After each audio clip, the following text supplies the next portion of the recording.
Welcome into another edition of New Track Record. Caleb Hatch and Justin Kinney with you as always. IndyCar at Road America. Over the weekend, Alex Palou continues his dominant run in the series championship, now with a 74-point lead as he wins the Sonsio Grand Prix at Road America. Third win in 4th races. You throw that in with his F1 test at Budapest, along with an Indy 500 pole and a 4th. In the Indy 500, this is some of the best we've seen since a driver, going all the way back to 2020. And Scott Dixon's run to start the season was 3 straight wins. So Alex Palou with a massive championship lead. We'll recap a wild weekend that involved willpower going back to the old willpower, drama on pit lane, and more.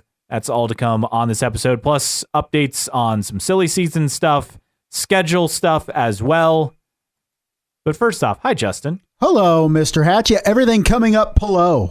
Yes. These days in IndyCar. Hello, Palou, as Lee Diffie, I guess you can almost say infamously said for Palou's first win. Yeah. Because it's become kind of a joke. Now it's happening more and more.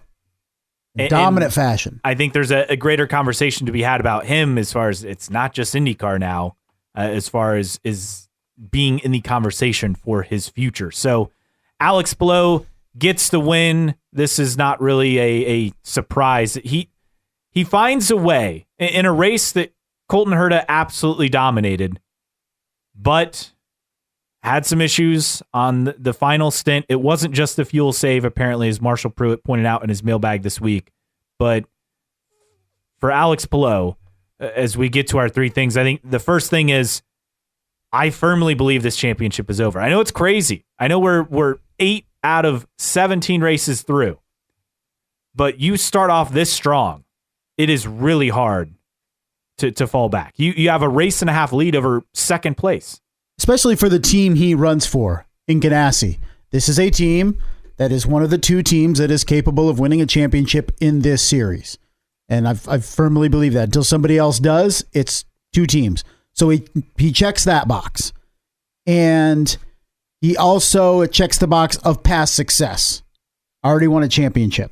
So you feel like he can continue to carry it. And in my opinion, thirdly, the lack of consistency behind him. Somebody's going to have to get on a hell of a run to make something happen against Alex Palou. Because not only is he winning races, he's not finishing in the back of the field. What's his worst finish of the year? 8th? Alex Palou's worst finish of the 2023 season is 8th. And that was the first race at St. Pete. Yeah. He hasn't finished outside the top 8 this season. It's crazy consistency. So Alex Palou really in the catbird seat for the championship right now. Crazier things have happened, but not that many crazier things. That's for sure. And then we start having the conversation of if a 2-time series champion departs the team in which he's won those 2 championships to go to somewhere else, and when's the last time that happened? And you, sir, did some research. I did some research, and I'll admit, I probably missed something. But the last time a 2-time series champion switched teams in IndyCar that I can think of as far as, staying in the series, because you could say, well, Sebastian Bourdais and Champ Car went to F1, then came back with Coyne, right. But that's a little different. That's not the scenario we're talking about. But the last time I could think of would be Sam Hornish Jr., because Scott Dixon never left any teams. You look at Dario went as a one-time winner to NASCAR, then to Ganassi and close out his career there. Elio never won a title. Will Power still at Penske. Joseph Newgarden never won a title at Sarah Fisher and Ed Carpenter and then the combo team before he went to Penske. So to me, the closest thing I could find was Sam Hornish going from Panther to Penske. And going from Ganassi to F1 will be one thing for Alex Palou. Go from Ganassi to McLaren will be something altogether different, because Alex Palou will then go to a team that has not yet won a championship, that has not won an Indianapolis 500, and will take his services there if that happens. And it's a lot of confidence in McLaren getting it figured out. But Alex Palou, very much the heavy favorite to win the championship. And then before that, I mean, you go back to kart, that I could come up with was Bobby Rahal, going from True Sports to, I believe it was Gallus, I think first. I think so, yeah. And then he started his own team, but he won back-to-back kart titles, I want to say in 86 and 87. Then went to Gallus, I believe in 89 or 90 with Alan Sir Jr. And then Rahal Hogan, started I think in 91 or 92. So, but yeah, for Hornish, I mean, he won 2001, 2002 with Panther, and then went to Penske in 2004. So there's not even yes, that's the closest thing I could find, but even that's different because he went from an IRL team to a team in Penske that came over to the IRLs. Even that feels different. Yeah. So you really have to go back to Bobby Rahal as far as the last time I can think of this happening in IndyCar. And it's been a good 30 plus years. Just thorough domination. He's doing everything he needs to do to get a look from a Formula One team because we know that's where he wants to be. That's what he wants to get to, and that's perfectly fine. But he needs to do it sooner rather than later, right? And winning a championship in a dominant fashion this year, is that enough for an AlphaTauri or somebody of that vein to take a flyer on Alex Palou? He's hoping so. And Marshall Pruitt had a story, Racer.com, talking about Palou and as far as the silly season. So it's not just, the going to McLaren, which is what we thought all along, right? That he was off to McLaren. It was a done deal. Well, now it seems to be a bit more complicated than that. There are rumors that Chip Ganassi Racing, is made an offer to keep Palou in the 10 car as part of a multi-year extension to replace his current 1-year deal. It's kind of gone back and forth. Then we've thought McLaren. Well, there's also a possibility of him getting a seat in F1. Look, he has a super license, so that's not an issue. That was the issue with Colton Herta. He's 26 years old. This is now or never, as Marshall writes, and that's true as far as getting the F1 opportunity. I don't think Lando Norris he's not going anywhere. Oscar Piastri, he's not going anywhere at McLaren, but obviously Palou's done the tests with McLaren. So AlphaTauri, as you mentioned, could that be an option for all of this? I don't think McLaren is an option for 2024. But it's a possibility. But I would say you look at all these things, anything seems possible on the table. At this point, right now, if you had to predict, is he at Ganassi, McLaren, or F1 next year? Where is he? Honestly, I think F1. I really think so too. If he continues to dominate the second half of the season like he has the first half. Just basically looking at how this has played out. Look, it's not just McLaren as an option. Now, Oscar Piastri has a long-term deal. Could he go somewhere? Yes. Lando Norris is not going anywhere on that team. I think that's a good. No, I don't think McLaren F1. I'd be surprised if they changed their driver lineup. But you never know, though, right? Because you never know. I guess if they could have some upgrades going through this season and Piastri continues to underperform, maybe. But I don't think they're doing one and done with Oscar Piastri. I think that team is the same twosome next year. Yeah, I would think so. But a Red Bull AlphaTauri junior team dynamic, it seems to be a possibility. But with Palou, look, anything's possible. His management's going to be pushing for an F1 ride. I would not be shocked. But if I were to predict right now where he goes, I would say F1, especially if he wins the IndyCar championship. Look, there's nothing left to prove in IndyCar. He would take any seat that was available. Well, I mean, he would leave without winning an Indianapolis 500, but I do think at some point he finds his way back to IndyCar. I do too. I think he goes to Formula One, does his thing for 2, 4, 6 years. Who knows how long he lasts there, and then spit out the other end and comes back to IndyCar. And I think that's a perfectly fine approach. But this is a dude that everything revolves around getting to the pinnacle of open wheel racing or the pinnacle of motorsport in the world. And that's Formula One, love it or hate it. And he's doing everything he possibly can to prove that he belongs there. And we're witnessing it in dominant fashion. Yeah, Alex Palou yet to finish outside the top 10 this season. 3 wins in 4 races. He has 2 poles as well. This is about as good of a start we've seen from a driver in quite some time. I mean, even going back to Scott Dixon in his 2020 season. I mean, yes, he won the first 3 races of that year, but then you go back 12th at Road America, 2nd at Iowa, 5th at Iowa, 2nd at Indy. So he already had a non top 10 finish in the 4th race of the year. Alex Palou hasn't done that, and we're basically halfway through the season. It's pretty wild. My number 1, let's talk about Colton Herta. Let's do it. And we've been wondering about when we would see Colton Herta break out and get back to form in the sense of dominating a weekend. And we saw that for the majority of the race on Sunday.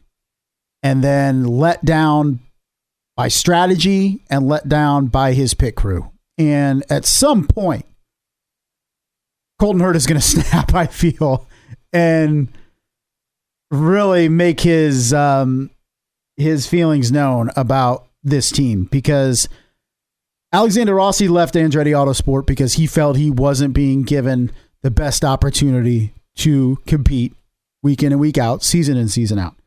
You can debate whether he was right or wrong. When does Colton Herta reach that point? I know that Brian is a big part of Andretti Autosport, of course. I get it. But at the same time, when does Colton Herta look elsewhere? Maybe does a Penske or Ganassi look at Colton Herta the next time his contract comes up and looks and sees if he's available? If you're Colton Herta, I feel at some point in your career you have to take a good, long, hard look and think, is Andretti Autosport really where I am maximizing my potential? Because I think the answer is no. This was a weekend where the team clearly let him down. Look, since his last race win at the Indy Grand Prix last May, there have been cases where he let the team down and vice versa, but this one's very clear. Marshall Pruitt even said in his mailbag. So he had enough fuel and tires to go one more lap as far as on that stint, but the team chose to call him in 1 lap before everyone else. Pruitt also reporting that they had significant radio issues during the race, so you never know if that's a factor. Also did not receive a full tank of fuel on that final stop, because that's the other thing. Like, that's the big why thing. Should it have been that big of an issue? It shouldn't have been. For him to go from the lead of the race to lucky to finish in the top 5 and feel like you threw away a race win, which is exactly what happened here. It was one thing to pit early and have to go longer on a long track, but the fact that you weren't able to get the fuel tank full really doomed Colton Herta. And I just feel like when does Colton Herta reach a point where he's just tired of it and is like, I need a fresh start elsewhere? We saw Alexander Rossi do the exact same thing, is go from Andretti Autosport to another team he feels he can compete better with. And by and large, I think we've seen Alexander Rossi look the part this year, but still has some ways to go. But when do we reach that with Colton Herta? I know he's attached to that team. He's still pretty young. I mean, what is it? Another year of struggles, 2 years, 3 years before he's like, I got to get out of here. But I know Colton Herta has hurt himself at times, but he's also being let down by his team at times. And that gets old, and you want to go somewhere where the chances of that are limited. At some point, you got to piece it all together. And for Andretti, if they have a car that's capable of winning, a race, it feels like we see that right away on a race weekend. But then vice versa, we also see if they don't come out strong in the early practice sessions, they're not going to be a contender. I feel like in a couple years, if we're still talking about a big 3 in IndyCar, it doesn't include Andretti Autosport. I just feel like the trajectory of McLaren and Andretti are in different directions, or at the very least, the gap is closing between McLaren and Andretti Autosport. And I think in a couple years, they surpass Andretti as that third of the big three, in my opinion. Yeah. And I mean, they've been that clear third. I mean, they haven't won a title since 2012. It's been Penske and Ganassi ever since. So, I mean, the numbers completely play that out on where it stands. But for Herta, it's got to be tough. Now, I guess the positive is there's more races to come, and he'll be strong at some of these tracks coming up. Test at Iowa. Not that I think testing times mean a ton, but he did have the top testing time. He is coming off his first pole of the season, which is kind of hard to believe he hadn't won a pole before Road America weekend. But at some point, you got to feel like this team breaks through, because Kyle Kirkwood with the only win in a dominant Long Beach performance that, let's be fair, Andretti, that is one track they have figured out better compared to anyone else. But beyond that, I mean, this is a team that we're looking at the standings in the season, and Colton Herta in 9th, Kyle Kirkwood in 10th. That's the highest for Andretti Autosport. Grosjean back in 13th. He's had 4 straight finishes outside the top 10. In fact, he had those back-to-back second-place finishes, and he's had 2 poles, but all of his other finishes are outside the top 10. There's no consistency there, and he had a horrendous weekend. Well, there's consistency. It was consistently good. Now it's consistently bad. Yes. So and I think a guy who we thought, for sure he'll get that contract extension at Andretti, even just saying they were working on it, I feel like that's on hold at this point, as it should be. Your number 2 point coming out of Road America. Number 2 point coming out of Road America. Let's talk about Will Power. No, let's do it. This is a guy who last year he was, touting he's on this new. He was cool, calm, and collected. Yeah, that completely went away. Now, I think there are factors. It's been a very stressful year for him with his wife in and out of the hospital over the course of the weekend. And Marshall Pruitt pointed this out, easy to forget. So his fueler, not there this weekend because his fueler tragically lost his wife, a week or 2 ago. So leading up to the race weekend. So there's some external factors. And then just a simple fact that Scott Dixon made a very surprising bonehead mistake. You almost felt like, is Scott Dixon, has he just lost the edge? But then in the race, perfectly fine. Yeah, he climbed all the way up to 4th. He's fine. 23rd to 4th. But for Will Power, it was a fiery weekend. We got classic double birds, which we hadn't seen in years. We also got some other highlights on Saturday after that crash with Dixon, saying Grosjean should be punched in the face, talking about a move over, going full speed on one of the straightaways. I mean, the track was crap. And in fact, the Road America president parked the crap truck. Yes, right in front of Power's bus, and then Power moved it in front of Scott Dixon's bus. So there's a lot of entertainment on all of that. But all in all, this was a Will Power who, I think at the end of the weekend it calmed down, but we hadn't seen something like this in quite some time from him. It was refreshing to see, but I do think a lot of that has to do with the rough emotional ride that he and the team have been on with his wife, and now the tragedy within the team, and also being a totally unexpected move from a driver the caliber of Scott Dixon. And it was just an error, and Scott Dixon from the jump said it was my fault, and I apologize, just didn't see him. And it's a difficult corner to pick up traffic coming, but it was a mistake by Scott Dixon. And while Scott Dixon had to go to a completely new car, they repaired Will Power, yet Scott Dixon had the better Sunday as opposed to Will Power. It was just a difficult weekend all around for him. It eventually became a more teasing matter than anything by the end of Saturday, at the very least, between the two.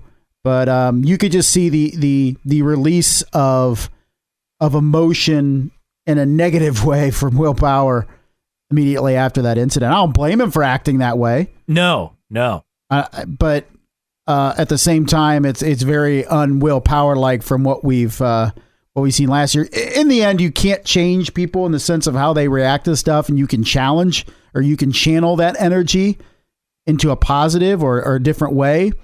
But Will Power just he'd had enough on Saturday, and it came out, and we were all better for it to enjoy it. That's for sure. So Dixon had spun in Canada corner, trying to get going again at Billy Mitchell Bend, and then that's where they made the contact. It was just a wild crash in real time, power with the double birds, got up and even kind of grabbed Scott Dixon by the shoulders. Yeah, a couple times. This was such a crazy incident that it got picked up like ESPN on their front page website. Well, ESPN, they never put IndyCar out front unless there's some sort of physical altercation or a major tragedy. Crash. Yes. Yeah. And so this was, all in all, power getting IndyCar headlines beyond motorsport. And I'll say that's a positive. Obviously, his race weekend, essentially a negative as he finished in 13th, moving up from 22nd. But for him, it's been a rough start to the championship as well. Yes, he's sitting in 8th, but outside of a second at Detroit, he's not really been much of a contender. He got a podium at Alabama, but this is a guy who's had a tough season. He had a tough Indy 500 as well, so he's looking to reset starting at Mid-Ohio. Yeah, definitely needs a bit of a reset after leaving Road America. Disappointed. But my number 2, let's talk about Scott Dixon a little bit more, because I think we looked at what happened on Saturday and said, well, this is just another point that you look at Scott Dixon says on the downslide of his career. Scott Dixon 10 years ago doesn't make that mistake. Does he? Doesn't he? I don't know. But there was nothing to take away from Sunday to make you think that Scott Dixon's close to being ineffective in the IndyCar series and the way he was able to charge from 26th to 4th. Anytime you count out Scott Dixon, that's when he proves you wrong. Yes. And we saw that happen this weekend. People are like, wow, what's happened to Scott Dixon? Like, is he lost it? Which, to be fair, yeah, he's not competing for the championship, but Alex Palou's in his own category. Nobody's competing with Alex Palou right now for the championship. Currently. So, you have to give him a pass there. And for Dixon, look, he's been consistent, right? Other contenders outside of course, Palou. Even Marcus Ericsson, he's been top 10 every race. But you get outside of that, Newgarden's boomer bust, as always. Pato Award, same deal. Being too aggressive at Indy, throwing away a potential race win. Detroit, yeah, the issues, but you're at least going to collect more points. And instead, you try to send it versus a lapped car in a corner. That doesn't work. Even Scott McLaughlin has been back and forth. So for the other guys up at the top in the points battle, Scott Dixon's been really consistent. The one exception is Long Beach when he was taken out by Pato Award. Yeah, so he's been as steady as ever. He's making more mistakes. I think we can all agree on that, but still has the racecraft to be a huge contender. So started off terrible for him on Saturday, but recovered pretty darn well. And I don't know if we could expect any better from Scott Dixon in starting 23rd in the first time he's jumping into that new car, new tub, was for qualifying. Didn't even have a shakedown, nothing. And so for him to start 23rd and be able to climb up all the way to 4th in a car that he was pretty unfamiliar with was pretty darn impressive. All right, my third, let's talk Arrow McLaren. Because yes, Pato Award got a podium, but we're halfway through the season. And this is supposed to be some super team, 0 race wins. And we went into this season saying this team is on a prove it, win an Indy 500 and or championship and be the team that, you kind of say you are out there. And to me, I was surprised that Alexander Rossi in the race fell back. He even seemed confused. He started 5th and you thought if qualifying, he got some breaks. He could have started on the front row. And then finishing in 10th. He was never a factor at a track that he's been really good at. So that was a surprise. Pato Award finished 3rd, started 2nd. He wasn't really ever a factor, though, at the front. And then Felix Rosenquist with issues going off track. The Indy 500 crash seemed to be the key thing we talk about, but I feel like the pressure is just building on him as he finished 20th as far as trying to keep that seat. Right. I think he's helped if Alex Palou goes to Formula One. I think he's helped very much to try to keep that seat. But right now, it's been a disappointing season for McLaren because year 3, we say, okay, this is when they're really going to break out, right? In terms of them being able to get wins and compete or win. It's no longer competition. It's competing, okay? Now you have to take it. You need to win 500s. You need to win championships. And McLaren isn't doing that. And so, yes, so far it's been a disappointing season. You look at a positive and say they have 2 drivers in the top 7 in points, which is more than what Andretti Autosport can say, right? But at the same time, they don't have any race wins either. And that's kind of where we stand with McLaren is when are they going to make that jump? When are they going to break through and truly be a power team? They're built to be a power team. They spend like they're a power team. They don't win like they're a power team. Pato O'Ward has won 2 races each of the last 2 seasons for his 4 career wins. No wins yet.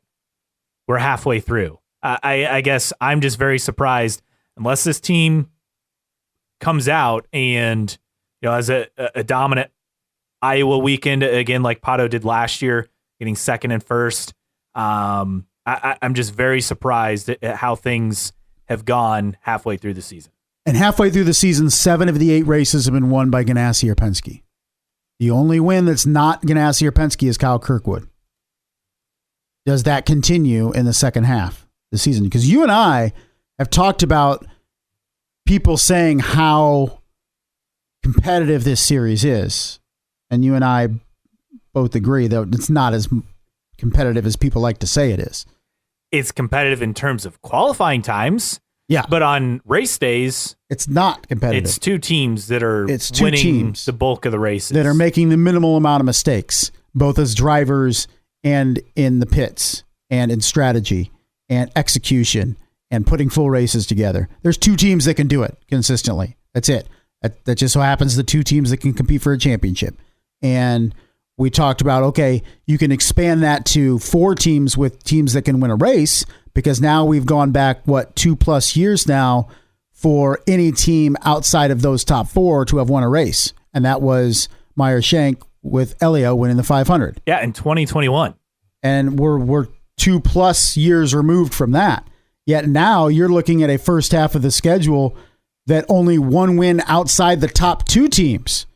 And I think it's a worrisome trend if that continues into the second half of the season, because the tired old talk that the IndyCar is the most competitive racing series in the world, or at least North America, is not correct if these trends continue. It's not. More teams, more drivers can win races in NASCAR than IndyCar. And I know people will say, well, there's more teams, blah, blah, blah. But the fact of the matter is the majority of the teams in IndyCar can't win races right now. How much is that, though, a factor that half the grid? Yes, that's a certain factor. Penske, Ganassi, McLaren, Andretti. But at the same time, right now, at least this season, there's 2 teams dominating. And what was in the last couple of years, I know this year it's Red Bull, but the last couple of years it's been, it's just only 2 teams fighting for the championship. Or only 2 teams can win races in Formula One. And only 1 team can win the title. And Correct. It shifted from Mercedes to Red Bull. Correct. It's like you're not far off from being Formula One in that sense, saying there's only 2 teams that can win a championship. And right now there's only 2 teams that can win a majority of the races, with the Andretti Autosport and Kyle Kirkwood being the saving grace, the only other driver outside of those top 2 teams to win a race this year, Long Beach. I will say this, next year with the hybrid engine unit, I think that could be something that is a factor, because when you have the same car now going on since 2020 and the engine manufacturers, make incremental gains in horsepower. But True. Other than that, and they make, minor adjustments, to the floor and other aero pieces, each year, especially for oval tracks. But that's it, right? You've had the same chassis for over a decade. You add in the aero screen in 2020. It's essentially the same car. Now with the hybrid unit and changes with the aero screen weight and everything next year, that will be a difference. And as always, the cream rises to the top. But the great thing to shuffle the deck is always changing the car. They'll at least have that with the hybrid unit in a different, slightly modified aero screen next year. At least that's what we're told. So effectively hitting reset, which is kind of like what we did at Road America last weekend. Yes, that will be different. All right, what is it? My turn? Yes, your third. My third point, let's talk about Road America. Let's talk about the track. People were so excited about how we were going to break records over the race weekend. We didn't, but it was still a great event, great crowd. We didn't get a TV rating. I didn't see one. Did you? I did. Which means it was terrible? Yeah. Okay, moving on. But it was on USA, which is expected for sure. In the next couple races, USA, the numbers are going to be terrible.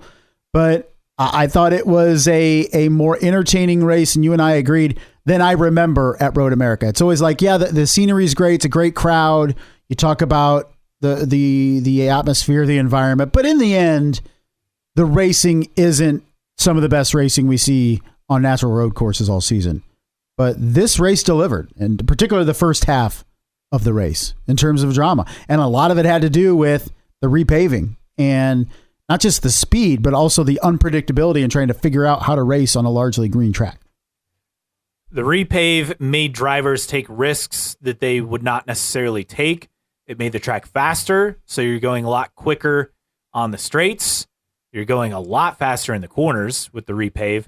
And it was as you mentioned, a great reset for these drivers. We saw crashes from guys you'd never expect to see, like, Scott Dixon spinning in a corner, getting on track slowly, and Will Power, and them colliding.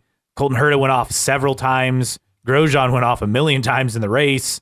You just saw Alex Palou had his crash in practice 2. They get the car ready.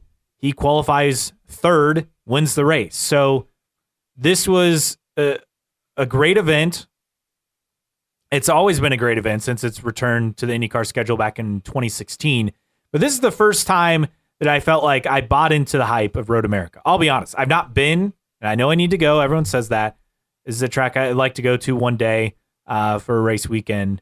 But everyone hypes up this track. Oh, it's the drivers hype it up. The fans go hype it up. This is the first time I think on television that I think it played out quite well as far as the viewing product.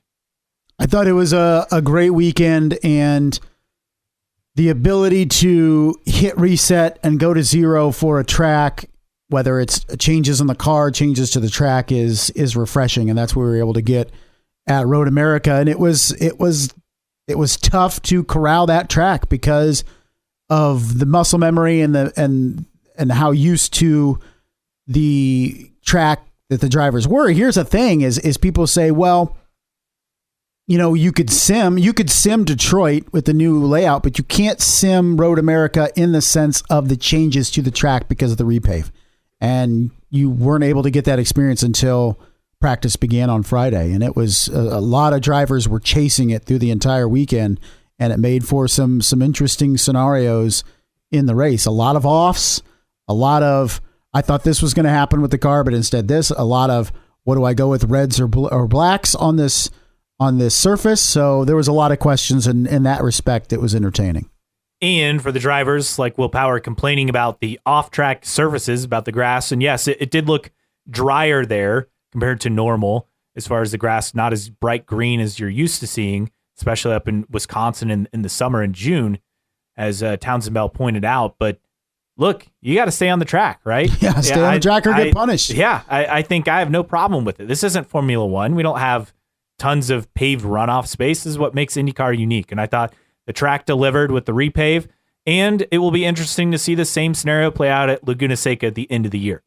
Yeah, could you make some changes? Like, could you take a roller out there and try to roll out some of the bumps? Yeah, but this is Wisconsin. It's a racetrack in Wisconsin. It goes through brutal winters. Things change. It hasn't gotten as much rain as it usually does. It's a similar situation to where we are here in Indiana, and it's a huge track. It's not like you can go around and water a 4-mile track. No. Around like do you imagine the expense and resources you would have to do to try to water a track that large? So it kind of is what it is. I think the track could do some things. They also don't want to pave or put a lot more asphalt in. They want to keep the natural terrain, natural grass of the track too, which I appreciate. So I'm fine with, hey, you go off track, you're going to get punished for it, right? If you go off track in an oval or lose it, you're going into a wall. You lose it at a road course, you have an opportunity to corral it before you go into the tires. So I guess it could be worse. You could put concrete walls all around Road America. Well, it's that, or you go into the gravel and get stuck. So yeah, I think it was a exciting new challenge, and NBC did that comparison, I think, on Peacock of the pole lap from last year to the speeds this year, and that was fascinating to see how much quicker things were. Yeah, and anytime you can see a IndyCar launch and have all four wheels off the ground is exciting. Very exciting indeed. Other notes from the race weekend: David Malukas, 4th straight DNF. It's been a tough season. So much optimism around him after late last season and entering into this season, and similar to Grosjean, with seemingly every week losing more and more confidence in him being able to put together a success of 23. Yeah, that's been it's been a massive disappointment, to say the least. Meanwhile, also we learned over the weekend with drivers. Let's see, what do we have here? Alex Palou giving Chip Ganassi Racing their 250th all-time victory across all forms of motorsports. As far as on the track, 444 on-track passes, 386 for position, 110 passes in the top 10, 32 passes in the top 5.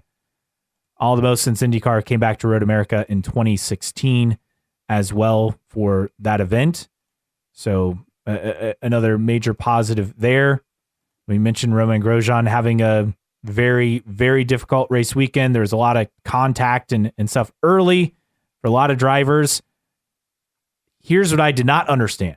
They were throwing penalties around, and they were largely fair. Well, the one I didn't understand, no penalty on Rinus VeeKay for punting Felix Rosenqvist. That was as textbook of a punt as you're ever going to see. Right? And that's why these drivers and teams get frustrated at race control and the lack of consistency in calls and what's allowed and what's not and how you're supposed to race each other and all that stuff when the obvious calls are not made. I don't know what they saw that was different than anybody else, but for some reason that's not penalized. That was about as a given of a penalty as I think I've ever seen, and yet no penalty. Yes. I don't understand. And the drivers' gripes on race control this year have been warranted because they're, as you mentioned, what is a penalty and what isn't? Like, I get it in some situations where you're side by side. That's one thing, like Pato and Dixon at Long Beach, and Dixon, said like, that should be a penalty. And Pato said, deal with it. And IndyCar is officiating in a way that they're letting them race. That's fine, but there has to be a line somewhere. And I thought the VeeKay Rosenqvist situation, that was a clear penalty. And if that's not a penalty, then nothing is. Yeah, right. Just when you, and I think exactly the problem. Yeah, and I think the frustration with drivers is just when they think that they've figured out, okay, this is a penalty and this isn't, and this is what's going to be called and this isn't, is race control makes some mind-boggling call either for or against a penalty that throws it all up in the air again, and it switches everything around because they're like, all right, well, I thought that was a penalty, it's not, so now I got to figure out what's a penalty again. Okay, TV rating, so it's not great. USA Network, so you knew that was going to be poor, but 385,000 fans for Sunday's broadcast. The first race a year ago on USA in Detroit averaged 354,000. The second at Gateway had a weather delay, so we'll see how Mid-Ohio performs as far as TV rating. We never got any release from anything Peacock-wise, so... Which you usually don't hear from them when it's not good. And the cable ratings, look, they are what they are. They're not good. I'm not going to harp too much on it because I have zero expectations. What can you say at this point, right? On NBC, you can at least have expectations. On cable, you're just not going to draw a crowd. Also, Father's Day, you're not going to get a good crowd. I don't know. I mean, you got a lot of people that went there. I mean, I don't know if I'm the prototypical father or anything, but I just want to be left alone on Sunday. And I looked at it and I said, now this didn't happen, of course.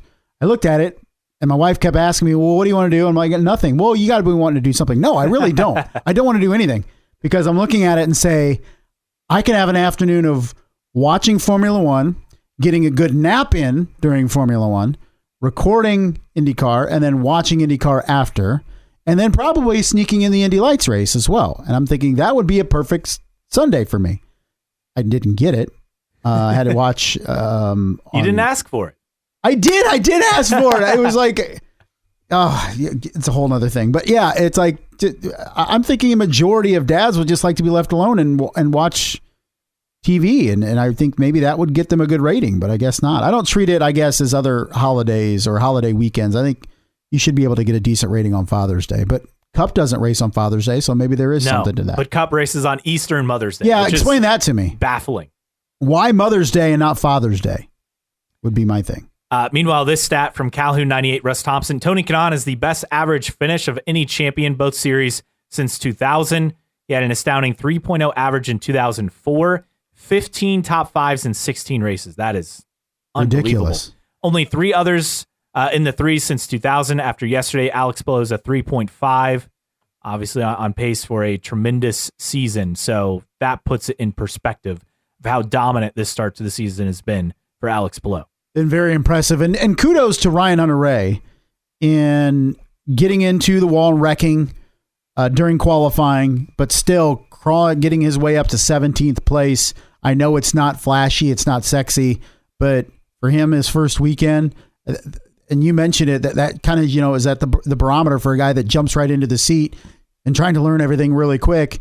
But an experienced veteran can take you to 17th despite going through all that. You could say, does Connor Daly do that? And my answer would be probably not. It's very debatable because here's the thing. People complaining about the lack of result there for Ryan Hunter-Reay. You were getting 15th, 16th, 17th, with Connor Daly. So right. I think the real test will be, what will we see at Mid-Ohio, where you have a road course under your belt again, and then in particular, Iowa, a track. Ryan Hunter-Reay is a great short oval driver. Outside of Joseph Newgarden, and I guess you could probably say Pato O'Ward as well. He is one of the best on short ovals, and that will be fascinating to see. If he gives Ed Carpenter Racing a fighting chance at Iowa in the doubleheader. Yeah, I would definitely agree. So far so good, I feel, for Ryan Hunter-Reay. All right, if you agree or disagree with us, and I'm sure many disagree on the Connor Daly opinions. Yeah, let us know.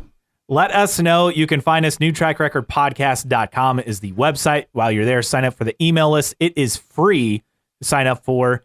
You can also check out the store on the website. We have stickers and t-shirts for sale. You can also find us on Patreon, patreon.com/NewTrackRecord. Thanks to Xavier, Rob, Stitch, and several others for their generous support each and every month. You can support us for as little as $1 a month. So that's how you can be a part and help us out as well. We appreciate it. You can find us on social media, IndyCar Podcast, the handle on Twitter, on Instagram, on Facebook. Just search for New Track Record. Our email address, newtrackrecordpodcast@gmail.com. And as always, you can listen in for free on your favorite podcasting platform, Apple Podcasts, Spotify, Google, Amazon, Overcast, CastBox, whatever you prefer. You can find us on your favorite podcasting platform. Mailbag time, and we'll start with Rate the Race from over the weekend. How would you rate Road I America? had it at a 7.5. Wow, that low? Yeah. Really? Yes. Why so low? High expectations. I don't know. Looking back, I'm just surprised. The first half was really really a 9. Good. Yeah, the second half was a bit of a struggle.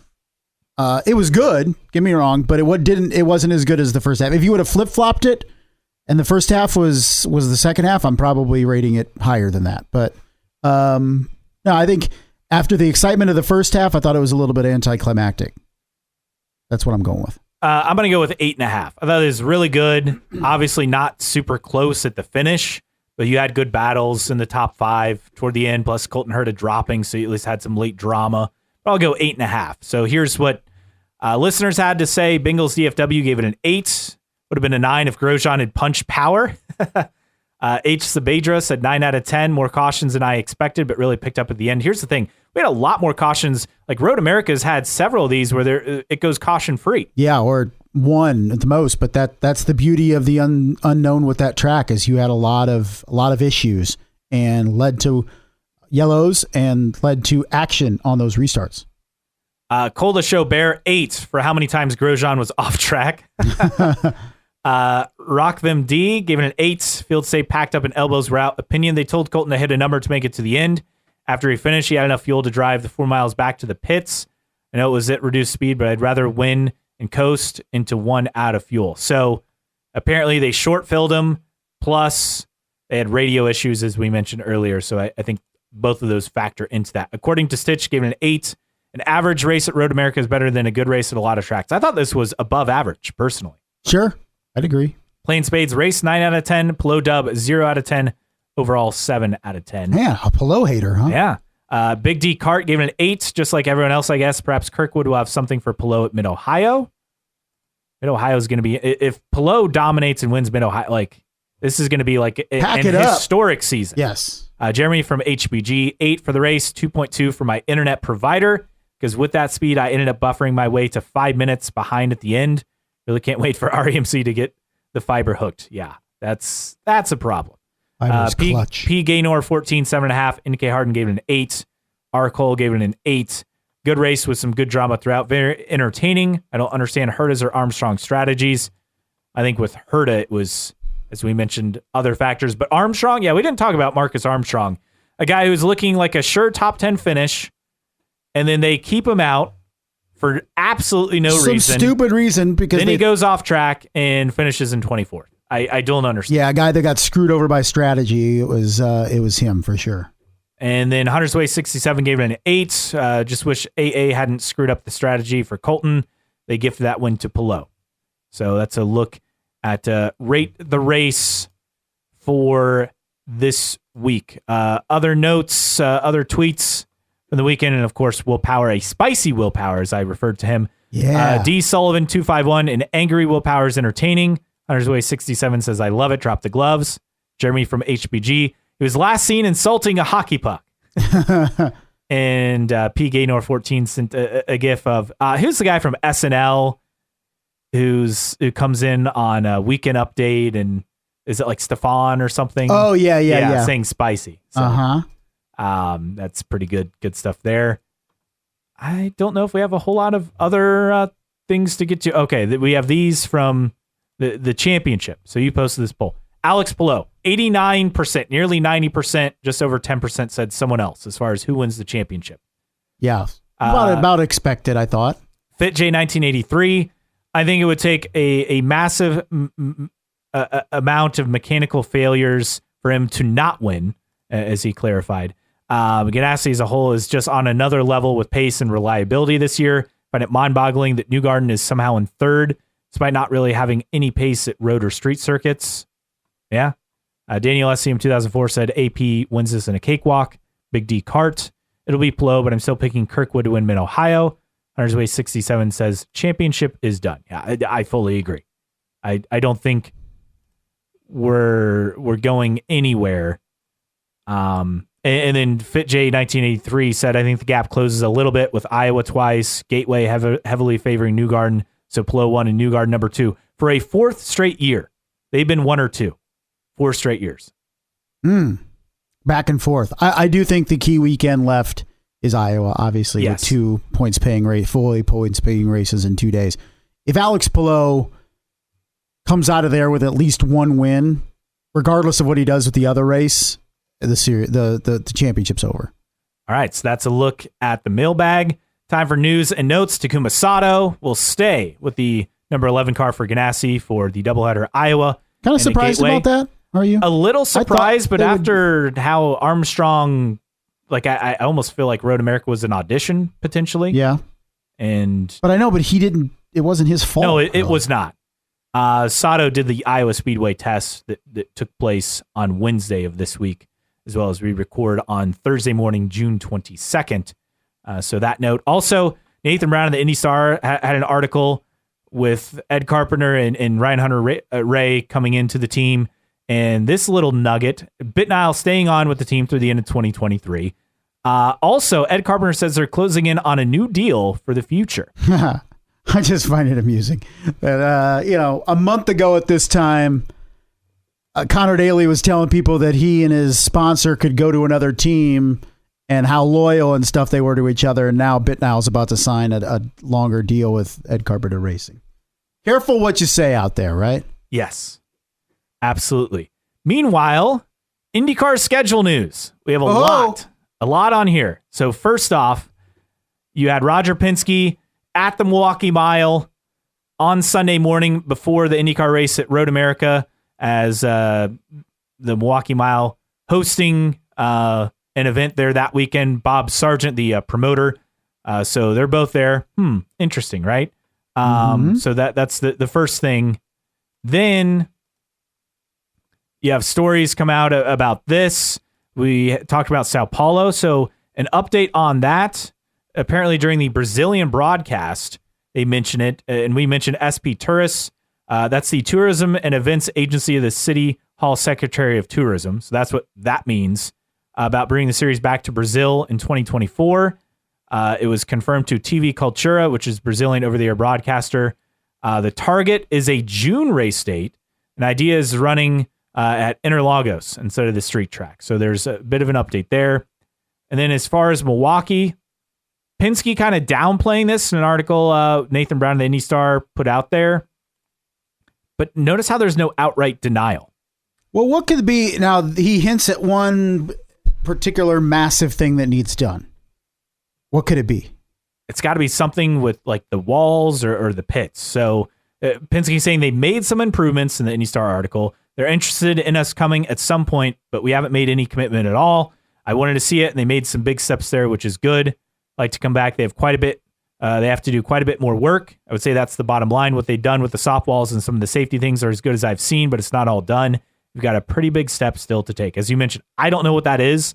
I don't know if that's more safer barriers or if it's something with the pits, higher fencing. I don't know. Yeah, who knows? But there's something that's a big caveat there that's preventing Milwaukee Mile from being officially on that schedule. And again, Milwaukee Mile hosting a NASCAR Trucks race August 27th. Keep that date in mind. The same weekend as Gateway. I mean, could they be? I mean, they still have 2 months until that race. Mm-hmm. They have 8 weeks to not only do what IndyCar's looking for, but make sure they have everything in place for the Truck Series. Because you have to think the Truck Series race is a dry run to try to convince IndyCar to come back.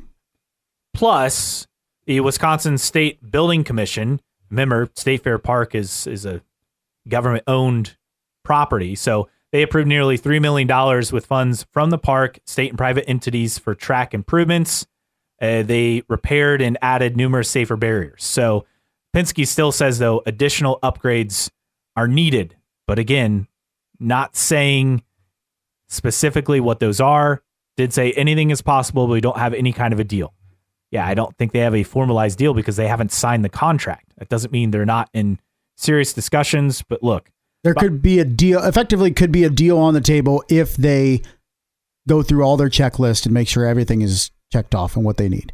Yes. I just think this will happen. I don't think there's reason to be alarmed just because it's not finalized yet. Also, Penske plays things pretty close to the vest. This stuff doesn't really leak. Right. And it's been a long-standing rumor that Milwaukee would be on the schedule in 2024. As we mentioned it last week, it's expected to be named to the schedule and as part of a 3-year deal, likely Penske Entertainment promoting the race itself. But I just think there's no reason to panic based on what Penske said. This is just standard procedural stuff. Yeah, I would agree. I mean, he doesn't say that they don't have in the plans that one big thing or whatever. It could just be when they visited, not everything is in place, but they're working on making sure everything is in place. Meanwhile, Marshall Pruitt with an article on racer.com. They're trying to a couple of things with the schedule for 2024. Obviously, the gap between St. Pete and Texas, number one, and then the 2024 Paris Olympics. That runs on NBC and their partners July 26th through August 11th. So that would impact the Nashville race and the IMS Brickyard race. Well, I think the Brickyard race will take care of itself because I think Cup is back on the oval in 2024. I think we might see like an alternating kind of schedule with that. And then Nashville, look, they're going to have a different track as it is. So that will be fascinating how they work that one out. I would imagine they figured that out already for Nashville next year, but that's a bigger issue, moving the date and all that stuff in a major metropolitan area, as opposed to saying, oh, we're going to move the road course at Indy back a couple weeks or up a couple weeks. Like, there's a lot going on in a city the size of Nashville. You got to make sure you're not going up against something else. So, but I imagine those discussions have already been had, and I imagine they've already agreed or tentatively agreed on a date next year for that race. Mark Miles saying, as far as the IndyCar calendar, not expecting significant expansion next year. He said, I think domestically, the number is more likely than not going to remain at 17. Now, does that mean Milwaukee could replace, say, IMS Road Course? Yeah, I think it does. Or potentially Gateway. If the crowd's bad, it wouldn't shock me if that is a track that unfortunately goes away just because they got their cup date. Then says there are prospects for some racing after the championship is over outside of the U.S. If that occurred, that would add to the total number of races. Obviously, we talked about Brazil, a June date, and then Argentina. And the issue with Argentina is pretty simple. They want a championship points-paying event. Marshall Pruitt saying on the mailbag this week, I've heard the promoters on the Argentina side only interested in supporting it if it's a full round of the championship, not a postseason non-points event, which is what IndyCar has put out there on the table. Remember, there's supposed to be a test on the circuit, in October with 2 IndyCar teams? Right. For this year. So I don't blame the promoters. Like, no. I don't understand. I do understand they just want to run it later in the season. But here's my thing. Full disclosure. Once you get into the fall, I'm in football mode.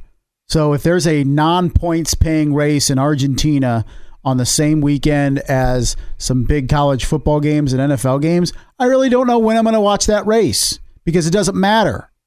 I mean, it'll be cool to turn on and watch and see the big crowds probably, but if it doesn't matter for the championship, it's not going to be watch. Seriously. Even look, the Colts will stink this year, but if it's a non-points paying event, even the Indy market's not going to tune in for that. What's the point in watching that? It's weird. I think hopefully IndyCar sees it for what it is and just absurd is these people want to host an IndyCar race. You don't have people lining up to host IndyCar races, okay? So figure it out. You can at least slot one of them into the early season gap between St. Pete and Texas, correct? That's not hard. Yes, and weather-wise... It's better. It's better because that would be... It's like August there.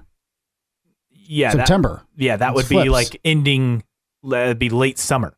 Yeah, so I think it fits in perfectly there. What's the problem?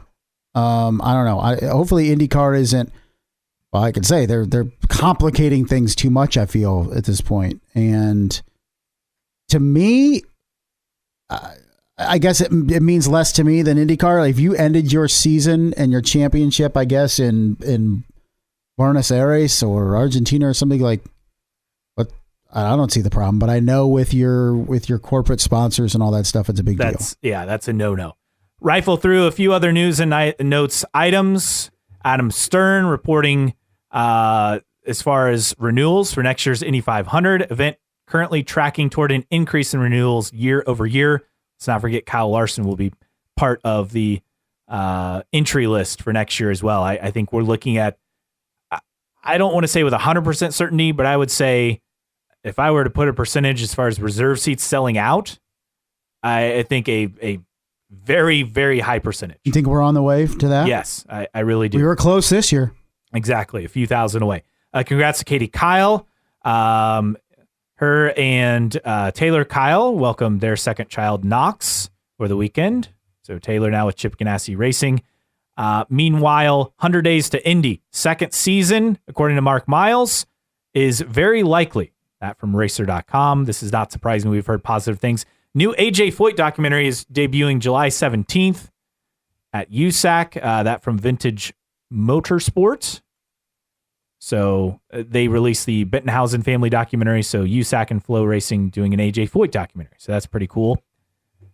And I think with that, we are ready for tweets of the week. What do you got? Marshall Pruitt, line of the day from Ryan Hunter-Reay on his upcoming Ed Carpenter Racing debut. I'm just going to be out there humming, picking up quarters. Very nice. A classic reference to Driven. of course, if you missed it. Meanwhile, from Jenna Fryer, after IndyCar, the social media account tweeted out Jack Harvey jumping the start, and did this start from Jack Harvey with the chef's kiss, kind of sign. But he jumped it. Yes, he absolutely jumped it. And Jenna Fryer tweeting, breaking the rules, jumping the start, and not getting a penalty is apparently a chef's kiss by IndyCar standards. And then Alexander Rossi tweeted, so jump starts are now encouraged and celebrated, the eyes looking emoji, and Scott Dixon said, nothing new here, mate. And that was his first text or tweet in 6 weeks. Yes. For Scott Dixon. So that puts it in perspective. Hadn't tweeted since May 14th. Ay. Come on, IndyCar. Well, that's when you have people in charge of your social media that maybe aren't in tune with the rules of the series. And apparently right now, the hybrid cars from Chevy and Honda running at IMS this morning on the road course. So something to keep in mind as they continue to work on that. Very nice. But that will be something good. And Foyt Racing getting IFS on the car. I saw it on Benjamin Peterson at Road America. Big sponsor sign. So they've locked them in. Their IFS Ultimo EAM software. But the logo will be on the cars 2023, 2024, and 2025. So that's a big sponsor for that team. Very good. So good news there. They're the official strategic technology partner through 2025 of Foyt Racing. So congrats to them. Whatever that means. On getting a sponsor. I have no idea what any of that means, but congrats to them on that. All right, time for our random split era driver of the week. All right, we're going to the IRL, late IRL, and in 2005 to Thiago Medeiros. I've heard of him. Thiago Medeiros, who dominated the Indy Pro Series in 2004, because you talk about Linus Lundqvist and not getting a fair shake in IndyCar, right? So Thiago Medeiros won 6 races in 2004 in the Indy Pro Series, won the championship, and then 2005 gets one opportunity with Dreyer and Rainbow Racing that season, does not start at Fontana. He crashed in practice, could not make a qualifying attempt or practice or participate in the race due to the wreck. And that was it. He came back in 2006 in a car fielded by PDM Racing, which was his USAC Silver Crown Series team, and bumped his way into the field on bump day in 2006, started the race, finished 31st, and that was it for his IndyCar career. So a guy that won 6 times in Indy Pro Series, and the year before finished 4th in the championship for Genoa Racing, had all of 1 start in the IRL. And after that, he returned to his native Brazil, did Stock Car Brazil. He quit motor racing in 2007, started a new career flying helicopters. He currently lives in Dubai. So he's doing okay. He picked something more dangerous than racing. Yeah. That's pretty much pretty impressive if you think about it. Now, the season he won 6 races, it was a pretty small field for the 2004 Infinity Pro Series. I'm looking at some of the race summaries, and there weren't a lot of cars. Well, and I remember his lone start for the 2006 Indy 500. Yeah. He had a funky looking car, STP sponsorship, and it was, so I'm looking at a picture of it. It's like gray and yellow and red and orange and blue. A lot of different sponsors on the car. But for him, his lone Indy 500 start, a guy who is dominant, as you mentioned, in the feeder series, which at the time was the Indy Pro Series, right? The Infinity part had dropped off, I think, after the 2002 season. Gotcha. But, for him, did race for AFS Racing, though. A classic name back in Indy Lights and even IndyCar for a bit. But Thiago Montero, who did 1 race, 1 and done. At least it was the Indianapolis 500 for him. So this week's random split era driver of the week from Sao Paulo, Brazil, Mr. Thiago Medeiros. All right, that wraps up this week. Next week, it is time. Well, it's technically off a little bit, but it's time for IndyCar mid-season grades. We'll give out a letter grade to each team that's full-time on the grid next week on the show. For Justin Kinney, I am Caleb Hatch. This has been New Track Record Podcast.